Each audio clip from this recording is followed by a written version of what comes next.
Short video viral না হওয়ার কারণ আর শর্ট ভিডিও ভাইরাল হওয়ার কারণ একটাই।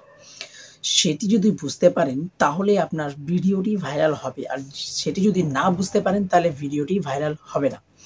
তার কারণ শর্ট ভিডিও ভাইরাল করতে গেলে ঠিকঠাকভাবে আপলোড করতে হবে, আর ঠিকঠাকভাবে আপলোড করতে পারলে তবেই ভিডিওটি ভিউজ আসবে এবং ভাইরালও হবে। যারা নতুন চ্যানেল খুলেছেন বা নতুন ভিডিও আপলোড করছেন তাদের ক্ষেত্রে ১ থেকে ৫ বা ১০০ থেকে ১০০০ এর বেশি, অন্তত ২০০০ এর বেশি ভিউজ আসছেও না, এর বেশি ভিউজ ভাইরালও হচ্ছে না। এর কারণ সেই ভিডিওটি রিচ হয়ে যাচ্ছে। মনে তো প্রশ্ন উঠবে, তাহলে ভিডিওটিকে ভাইরাল করব কি করে? ভিডিওটিকে ভাইরাল করবেন, কতগুলি টিপস আছে সেগুলি দেখবেন এবং ভিডিওর চ্যানেলে সেই ভিডিওটিতে ইউজ করবেন, তারপরে ভিউ আসবে। এটা 100% গ্যারেন্টি। তো বন্ধুরা, তাহলে আপনাদের মনে প্রশ্ন উঠবে সেই টিপসগুলি কি কি? সেই টিপসগুলি আমি আপনাদেরকে বলবো। তার আগে আমার চ্যানেলটিকে সাবস্ক্রাইব করুন এবং আমাকে খুব সাপোর্ট করুন যাতে আমি এর থেকে উপরে যেতে পারি। তো সেই টিপসগুলো জানতে হলে আমার ভিডিওটি সম্পূর্ণ ওয়াচ করুন, তাহলে বুঝতে পারবেন। কেননা আমি যদি সেই কথাগুলো বলি আপনারা যদি স্কিপ করে দেখেন তাহলে কথাগুলো বুঝতে পারবেন না, আর চ্যানেলটিতেও ঠিকঠাকভাবে কাজ করতে পারবে না, যার ফলে ভাইরালও হবে না।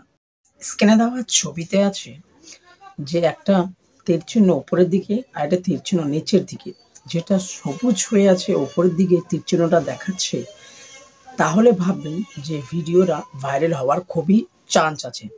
আর যেই তীর চিহ্নটা নিচের দিকে দেওয়া আছে তাহলে ভাববেন এটা কোনো চান্সই নেই সেটা ভাইরাল হওয়া বা বেশি ভিউজ আসার।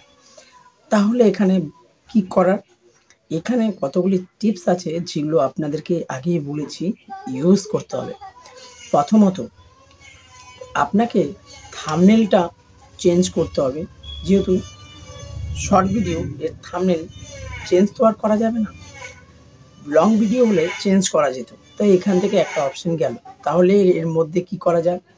তাহলে আপনাদের করতে হবে যে টাইটেলটা আছে ওটা চেঞ্জ করে দিন, তারপর ট্যাগ, ডেসক্রিপশন এগুলো ঠিকঠাকভাবে ভালো করে দিতে হবে। দেওয়ার পর এটিকে আপলোড করতে হবে ঠিকভাবে এবং সঠিকভাবে। সেটা কি করে করবেন?